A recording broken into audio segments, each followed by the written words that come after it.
Bom dia, meu nome é Adriane, eu estou como PCNP de Educação Especial e agora a gente vai falar um pouquinho, então, sobre a educação especial dentro desse contexto do novo ensino médio. A maneira como esse aluno vai ser abordado não é diferente de quando ele entra, por exemplo, na educação infantil, né? A maneira como nós olhamos para a necessidade é a mesma, as oportunidades que precisam ser ofertadas são as mesmas. E por isso nós vamos, então, falar agora um pouquinho mais especificamente da parte pedagógica, de como esse aluno pode ser, então, inserido nesse contexto. Próximo slide, por favor, Garel. Nesse próximo slide, nós temos um panorama aí desse público-alvo no primeiro ano. Nós temos 118 alunos, tá? Na primeira série, desculpa. Dados de janeiro de 2021, tá bem? Nós temos 118 alunos, aí estão as especificidades, né, que cada um se encaixa, eles estão distribuídos e sendo atendidos em 42 escolas da Diretoria de Ensino Guarulhos Sul. Desses alunos, mais da metade possuem deficiência intelectual. Pode passar agora, por favor. O que é importante a gente saber é a respeito da nossa comunicação em relação a não só os alunos, mas a qualquer ser humano. A maneira como nós comunicamos muitas vezes pode não estar refletindo aquilo que realmente nós queremos falar.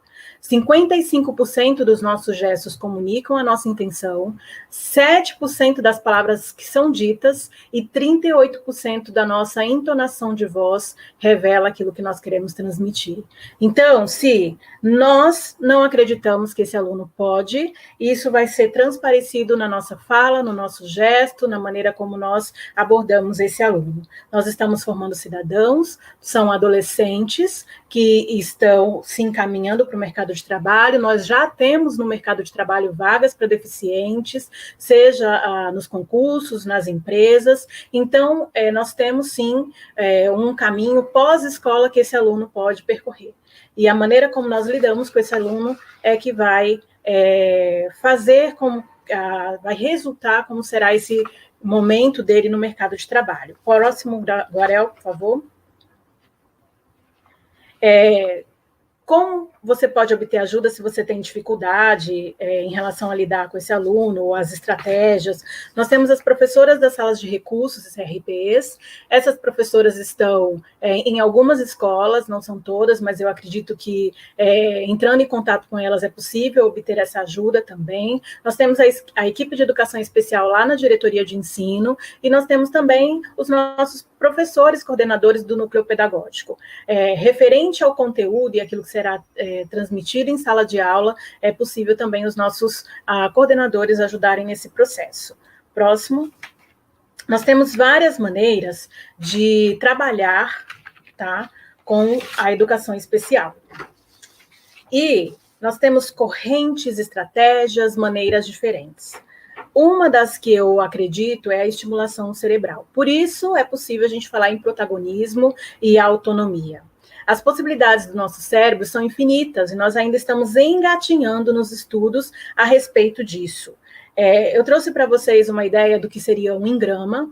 Tá? O engrama é uma unidade de memória, onde neurônios se conectam e, dependendo de quantas vezes ele for estimulado pelos diferentes canais sensoriais, esse engrama ele é robustecido, ele é enriquecido, e essa memória da aprendizagem, daquele conteúdo, vai ser enriquecido, mais enriquecido por causa das formas como eu estimulei, enquanto professor, esse conteúdo em sala de aula. O próximo, por favor, Varel. Daí, portanto, eu queria compartilhar com vocês a ideia, então, do que seria o conceito de metacognição. Nós temos alunos com deficiência na nossa rede, não só com deficiência, mas alunos que possuem problemas referentes a questões neurobiológicas que afetam a aprendizagem, certo? Primeiro de tudo, eu preciso olhar para esse aluno como um aluno, ele é um aluno. E, em segundo, normalmente eles apresentam dificuldades de aprendizagem. Nós temos alunos superdotados também, que estão dentro dessa abrangência da lei de deficiência, mas na nossa rede nós temos apenas um aluno que se encaixa. Então, olhando esse aluno que tem dificuldades de aprendizagem, uma opção é dentro desse espaço escolar, sistematizar, então, a aprendizagem, que é esse lugar que é cabível para isso. E a metacognição é ter o domínio de como se aprende. Esse processo deve ser categorizado e intencionalmente ensinado na escola, ou seja, é preciso falar, você está fazendo isso, e isso é metacognição, é a maneira como você pode aprender. E a capacidade de aprender deve ser ensinada e estimulada. A inteligência, ela é ensinada, ninguém nasce inteligente. Então, esse processo precisa acontecer também dentro desse espaço escolar. Pode passar, Aguarel, por favor. Então, eu gostaria de falar de 3 fases, tá, do ato mental. Essa primeira fase é o input. O aluno, quando ele está dentro da sala de aula, recebendo conteúdo, realizando uma atividade, enfim, nesse contexto de aprendizado, ele, então, recebe o estímulo da informação. Mais uma vez aí a figurinha dos canais sensoriais, porque é por esses canais que ele recebe esses estímulos. E aí, dentro desse processo, com processos atencionais e a tomada de informação, ele vai organizar toda essa informação que ele recebe ali dentro do contexto de sala de aula. Esse é o input. Pode passar, por favor. E aí nós vamos, então, para o processo de elaboração. Tudo isso que foi recebido agora passa por um processo de elaboração, e aí ele pode solicitar a memória de médio e longo prazo para a realização dessa tarefa, e pode também utilizar processos metacognitivos e cognitivos na elaboração, nessa codificação e armazenamento dessa informação que ele recebeu. Então, ele vai organizar essas informações que ele recebeu pelos canais sensoriais. A próxima, por favor. Nós vamos para a terceira fase, que é a fase do output. É agora, então, a expressão de uma resposta diante de toda essa informação que eu recebi e trabalhei na minha mente. Aí eu vou utilizar a linguagem e a comunicação para uma resposta automatizada. Não sei se vocês se lembram do primeiro ATPC, quando nós falamos sobre as etapas da aprendizagem, uma delas era a competência inconsciente. O objetivo é que esse aluno responda automaticamente, que ele não precise recorrer, então, às informações para que ele possa responder, mas que automaticamente ele já tenha esse conteúdo no inconsciente dele, possa dar essa resposta. E aí, os próximos slides, agora eu vou pedir que você deixe ele na tela, por favor, são perguntas que eu não vou ler, mas eu gostaria que a gente pensasse também nesse exercício que pode ser feito em relação à elaboração desse conteúdo, na recepção, na elaboração e na expressão de uma resposta. Aí, vai acontecer, então, a análise sobre o que se pede. É fácil o que está se pedindo? É difícil? Eu preciso ter conhecimento prévio para responder? Preciso ter ferramentas para realizar? Então, nesse primeiro momento, eu faço essa triagem daquilo que está sendo me sendo solicitado. Próximo, por favor. Aí passamos, então, para durante esse processo do exercício. É uma outra etapa, então, do que se pede. Aí eu passo para o planejamento. O que eu faço primeiro? E depois, no segundo lugar, no terceiro, o que eu faço?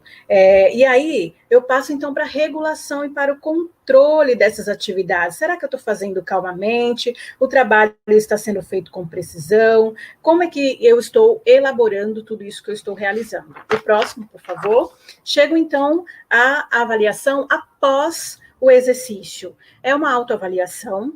O aluno, ele confere o que ele fez, o que será necessário para a próxima vez, e isso é intencionalmente, isso precisa ser uma retroalimentação, um processo contínuo, e isso daí é o que eu falo de categorização. Eu preciso ensinar ao aluno que ele faça isso. Nós não ensinamos aos nossos alunos como estudar. Próximo slide, por favor. Aí nós temos uma exemplificação prática de como é que é isso poderia ser, né, dentro desse espaço escolar de aprendizagem. Por exemplo, o aluno fazendo atividade. Leio uma primeira vez minha lição para controlar se eu estou compreendendo. Pode me colocar também já na imagem, se quiser, viu, Ariel? E aí, esse primeiro processo, que é aquele input que o aluno está fazendo. Estou compreendendo o que eu estou fazendo? O próximo, por favor. E aí, o 2 e o 3 são processos que são muito semelhantes, né? Eles caminham juntos. Eu não preciso só usar o papel, né, a folha, mas eu posso usar outros elementos lá dos canais sensoriais que eu já falei com vocês que é tão importante essa estimulação sensorial para os alunos que têm dificuldades de aprendizagem. Então, eu releio minha lição uma ou várias vezes e registro o máximo de informações possíveis, depois fecho o livro e controlo mentalmente se consigo repetir a lição na minha cabeça. O terceiro, eu já faço uma fotografia dos desenhos, dos esquemas, dos títulos, das palavras difíceis, fecho o livro e controlo, fechando os olhos, se consigo revê-las na minha cabeça. São dois processos muito parecidos e que justamente ativam a minha função cerebral em relação à atividade que eu estou realizando, não só por meio da escrita, mas também por materiais concretos, pela audição, pelo olfato, por outras possibilidades que estimulem, então, meus canais sensoriais. No quarto ponto, que é o próximo, então, o aluno vai elaborar essa expressão de resposta, então, ele recita a lição, aí no caso, o exemplo dos pais, né? Todas as informações foram tiradas daquele livro, tá, pessoal? Ou dentro da sala de aula, para o professor, para um colega, né? Um parceiro da sala de aula, então, essas informações podem ser recitadas. E aí, eu trago alguns exemplos de atividades, tá? Que estimulam sensorialmente. Isso vai contribuir para a aprendizagem do aluno. Isso que é importante. A gente tem materiais diversos que isso pode ser elaborado e explorado. Nós temos aí gráficos, por exemplo, de massinha de modelar, trabalhos com EVA, post-it, tá? Com papel. Então, a matemática aí sendo explorada de diversas maneiras com materiais palpáveis, né? E possíveis. Próximo slide. Nós já temos aí algumas coisas do universo da leitura, do português, da escrita, do estudo da gramática, maneiras diferentes de fazer essa abordagem desse conhecimento e até a escrita, né, a elaboração de textos, registros a respeito desse conhecimento aí. Próximo, por favor. Nós temos aí a parte de química, né, que são essas funções orgânicas que podem ser feitas nessas cadeias. Aí está sendo usado alimento, essa aí de baixo são uvas, e ali são os marshmallows, né, com palitinho, com canudo. Nós temos ali também um átomo, né, que está sendo utilizado com gotinhas de chocolate, marshmallows, que também pode ser utilizado. O próximo, por favor. Nós temos agora na área de ciências, né, e biologia, nós temos papel, massinha, galhos e folhas, alimentos que podem ser utilizados nas tarefas, nas atividades, que ajudam esse aluno a manusear, manipular e compreender aquilo que ele está fazendo. O próximo são atividades já relacionadas à geografia. Aí tem bolos diferentes para colocar, né, ou registrar os tipos diferentes de rocha. Nós temos aí espuma de flor, que pode fazer a topografia. Olha, a casca da laranja fazendo placas tectônicas. Os abalos sísmicos aí, ó, com bolachas e com chantilly, né, para trazer essa ideia mais materializada do que seria. E as constelações aí com papelão. Pode passar para a próxima, por favor. E aí, filosofia, a história, enfim, sociologia, nós temos os próximos 2 slides falando um pouquinho sobre isso. Maquetes, isso é uma maquete de uma mitologia, de uma história de mitologia. Nós temos aí pinturas e colagens, né, da Grécia Antiga. O próximo, por favor. E nós temos aí massinha de modelar de novo, com fósseis, que pode ser trabalhado também em ciências, né, em biologia.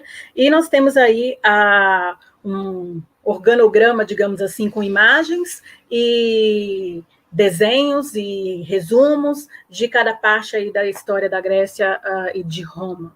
Então, essas são algumas ideias. É claro que nós não temos verba do Estado para isso, mas nós podemos fazer a massinha dentro da própria sala de aula com farinha de trigo, enfim, dá para pesquisar. Todos esses trabalhos aí que eu coloquei foram pesquisados, né, no Pinterest, e daí são ideias que nós podemos propor para os nossos alunos para que a aprendizagem seja mais enriquecida e eles consigam alcançar, então, o objetivo que nós estamos propondo.